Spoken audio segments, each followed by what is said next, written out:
Hello and welcome back to the Angelati pop-up studio here at Investor Days Lisbon. And I'm joined now by Mike Gordon, who's the CEO of Joule Assets. And Mike, firstly, welcome. Nice to see you. It's good to see you. And we were talking a little bit off air, and in the context of this event, it's all about energy efficiency, and we are in Lisbon. But let's fly across the Atlantic, metaphorically, if we will. And because here's the top level part of this, the narrative for this interview. The ESCO market in the US is huge, and if you do a comparison, it's not that big or not even touching the sides in Europe. Those are my words, not yours. So what's happening in the US? Can you just give us a bit of a run through of that landscape? Sure. One of the things that I do, and as I was mentioning, I will not be uncritical of the United States market, so just that's going to happen. Yeah. But a couple of the strengths in the United States market is that the performance contracting is more ubiquitous. So it's been developed from the perspective of the larger institutions, the public institutions, the schools, the governments. They are installing energy efficiency projects based on the energy efficiency performance of that project, and the energy service companies are actually stepping in and saying, we will be dependent for our payments on the performance of the project. So it's outcome-based, yeah. Effectively. So if you save, if you give us this energy efficient, and I'm being vague here because there's so many matrices, but basically if you say, if you deliver us back this energy efficiency outcome, whatever metrics that might be, you will get paid. Yeah, and that's been led largely by the governmental institutions and the institutions like the educational and hospital networks. So what we call the mush market. Municipal, gosh, Mush market sounds good. Yeah. I'll remember it by the end of our discussion. Municipals, universities, it's the campuses, basically. People who have got campuses, effectively, isn't it? Yeah, exactly. Yeah. And so the government institutions have actually been doing the performance contracting on their own buildings.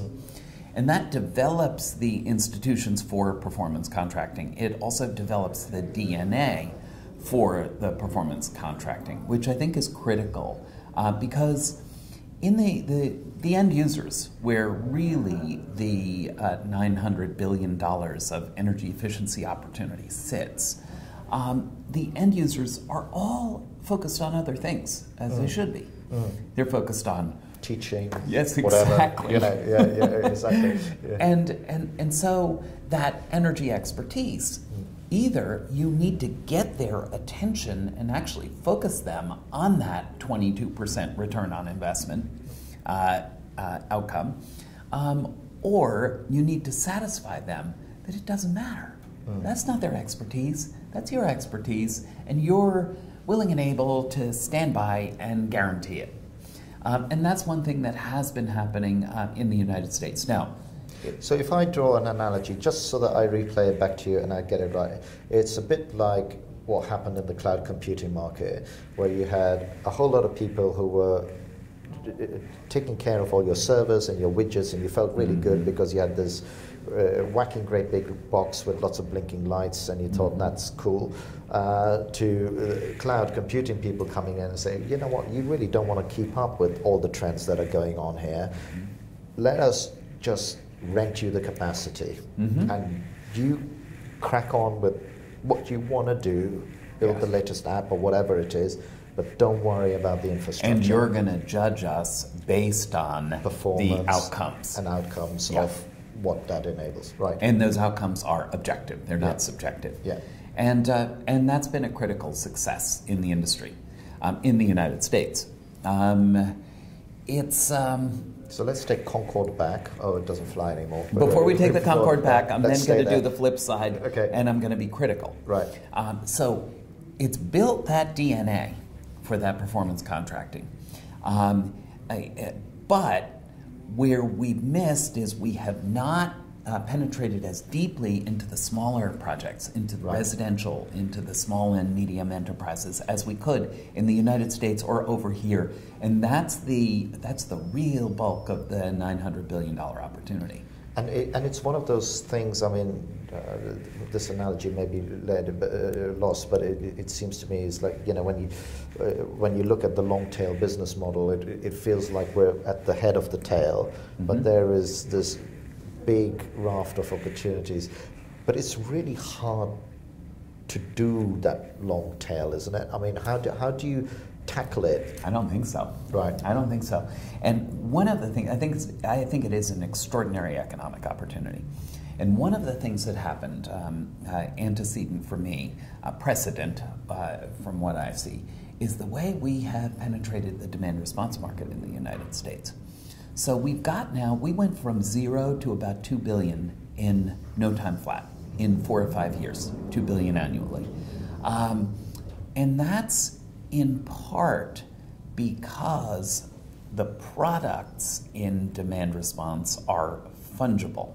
When I reduce on call, I have a measurement and verification metric that I have done that, and I get paid for that performance, which basically means that that not only is it easy for consumers to wrap their brains around it, but beyond that, you have firms who are doing all of the marketing. You don't need the governments doing the marketing for you. So you have the firms going out there and educating folks about demand response and by extension now about energy efficiency. And so the marketing gets done not by governmental institutions or piles of dollars being dedicated. The marketing gets done by a cadre of professionals who will bring you this value and share in that value. So if you're setting up a fungible market, that tail, you deliver on that tail in no time flat. Right, and that is what we're not doing in Europe, or because it seems to me, you know, whenever you talk about energy efficiency, and I've long been saying it, is that once you get the regulation right, it should be simple, right? And we had Jessica in the interview earlier on and said, well, actually the energy regulation is by and large right. There's an issue with the way accounting standards are being interpreted in Europe. But let's not repeat that. But it seems to me that everything is in place. So what is it about Europe that we can't emulate what happened in the US? Because you see a lot of great, exciting thing. And you're right, by the way. It seems to me, as an observer of this industry, the people who are making the running in the US, you look at announcements from Apple, you look at announcements from Microsoft, from HP, these companies are really getting behind this as well. Well, you got a couple of places where it's working. I think, for instance, the energy efficiency certificate market in France is quite a powerful market. I think in Italy, it's not been as stable. You know, the regulation changes and people then feel exposed and underbelly exposed. But when I look at this opportunity here in Europe, I think that one, you've got to create an efficiency insurance, which we have created through a subsidiary of Munich Re, and that's now available. You need to create contractual structures that are really simple, that people can then rely on the energy efficiency performance from those projects. You need to create contractual structures that allow the due diligence to become far more brief, so that the investor's diligence is kind of a codified process, so that you can make these decisions with respect to investment in very short order, so that project developers can rely on the financing for their projects when they are going in there to the room, into that room and selling the project. And that seems to be a really kind of brief and simple checklist to be able to achieve what it is we need to and are going to achieve here in Europe. I'll either stop there or go forward with Well, I'd quite like where I you think to, Europe can be. Yeah, I'd quite like you to go forward because again, what you've told me, I've kind of heard it for quite some time. Yes. You know, so again, there must be something that's the sticking point. There must be something that's in the way of this adoption. And it may well be because Europe actually isn't Europe. You know, we had that little vote a while back which kind of rammed it home to everybody, but, you know, I don't know, but, you know, you're the expert on it. Well, I can tell you it is going to happen, and it is going to happen quickly. Could we use regulatory supercharging? Of course. And I'll talk a bit about that in a minute. But we are going to deliver on the transparency and the simplicity and the clarity and the underlying motivation to actually make this thing happen. I think it's going to happen quite quickly in the next couple of years. So will it be a bit like one of those things where you just need to get the initial momentum open? I remember there's another event I comment on regularly called Africa Energy Forum, and I remember the first time I did that, I was talking to people about renewables. It'll never work, right? And the last one I just did, it was all about renewables because the market had actually figured out the template for financing it, the blueprint, for want of a better word, and they're replicating it. Well, you've kind of seen how the mood changes from year to year in your annual gatherings, right? So 4 years ago, I think it was vaguely depressed. Yeah. I mean, but by and large, I mean, but most people I was interviewing at European Utility Week were literally, it was depressed, you know, it was like, oh God, we're talking about this again, you know. And 3 years ago, I think it was vaguely hopeful. Yes, yeah. 2 years ago, I would say it was on the verge of engaged, excited. Well, I think people were getting excited. They didn't quite know what they were getting excited about, but they knew that they weren't having the same conversation they were having 2 years ago. And I think that alone was getting people excited. Yeah. Well, this year, I think, I wonder if I project forward a year, I think where we're going to be is infrastructure well developed with still some regulatory opportunity, but well developed and scaling happening over that following year. So we're going to, in the next year, I think that we're going to have a number of really exciting pilots which are replicable with respect to energy efficiency. Are we going to develop that, that $500 million investment market within the next year? Not happening. Are we going to get to in excess of $100 million within 18 months invested in energy efficiency, which is not currently invested? Absolutely, in my view. 2.5 years, I think that we are pushing the $1 billion number. And 3.5, 4, we're talking at least 5 times as large. And you touched on it a while back. Let me just rewind it back. You said regulatory supercharging would be nice, but we don't need it. We'll get there, but it would be nice.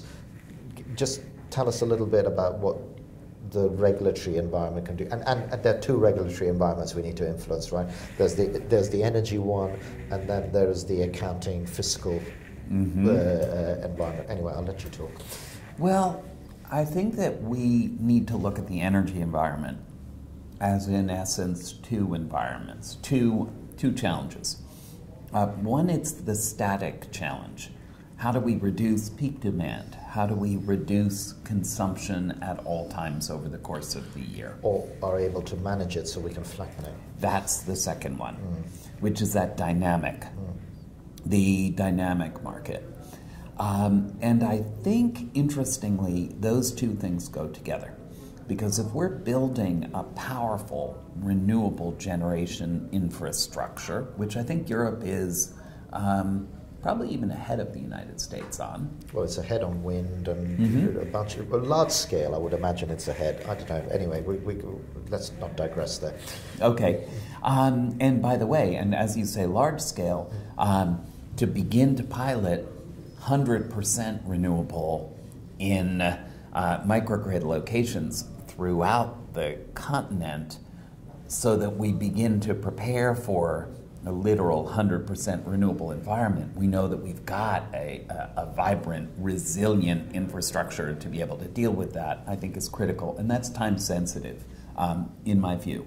And building that dynamic market, building the demand response market, building the storage market, building the primary and tertiary reserves market so that folks can sell their demand response into it and can sell their reliable energy efficiency into that market. I think it's a powerful economic opportunity for the continent as a whole. In my view, and I'm doing calculation of the jobs for this economy, I think that the eventual leader, whether it's the United States or Europe, United States or Europe, the eventual leader, and maybe it's both. If we expect to move forward into the economy of the future and develop not just manufacturing jobs, but the quality financial services jobs, those jobs that people really are proud to go to and earn well in. Not to mention the installation jobs and everything else that comes with it. Yeah. Yeah, the service sector as well. Yeah. That opportunity in building a really solid, foundational, dynamic market in the demand response and the storage industry, I think is absolutely core for Europe's economic well-being, not just the resilience, but the job development and the quality of jobs. I think it's an extraordinary opportunity with a couple of minor regulatory interventions that would be required. We're beginning to get that in place. Yeah. So as we're coming to the end of the time, can you just stress into, you say minor regulatory interventions. My experience of regulatory interventions is never a minor job. The outcome might be minor or very simple. I think sometimes common sense leaves the room, but anyway, that's again me. Can you just crystallize the one or two things that, let's say you were the benevolent dictator who had the ability to do that and that, go. What would it be? I'm not a fan of feed-in tariff approaches. So the subsidy approach needs to move. I'm not a big fan of that. I'm a fan of aggressive targets, but by targets I mean compliance, where you have to purchase the following frequency regulation, and there need to be very high percentages of frequency regulation that you need to purchase to back up your power. So if you're raising the percentages of the primary and tertiary reserves, and you're raising the percentages of frequency regulation, and you're developing capacity markets throughout the continent, I think that's very powerful. You need to reward capacity. Yes. Yeah. And I am a fan of floor prices. You know, I hate it when something like a feed-in tariff now gets eroded. You know, now you erode investor confidence when a tariff that was a solid tariff gets eroded. However, if you're setting floor prices and you have ambitious amounts of megawatts that folks need to purchase, that's a powerful ingredient to ensure investment and to ensure investor confidence over the long term, and to ensure that that is the foundation for the economy. And on that note, I think we'll leave it because it's a nice, neat wrap, and we come to the end. We've got many more interviews at this event. It's about investment. We are local, but I wanted to explore with Mike some of the lessons that can be learned and some of the lessons that can be applied into the European context, and I think you've done that really well. Thank you very much, Mike. Pleasure. Thanks.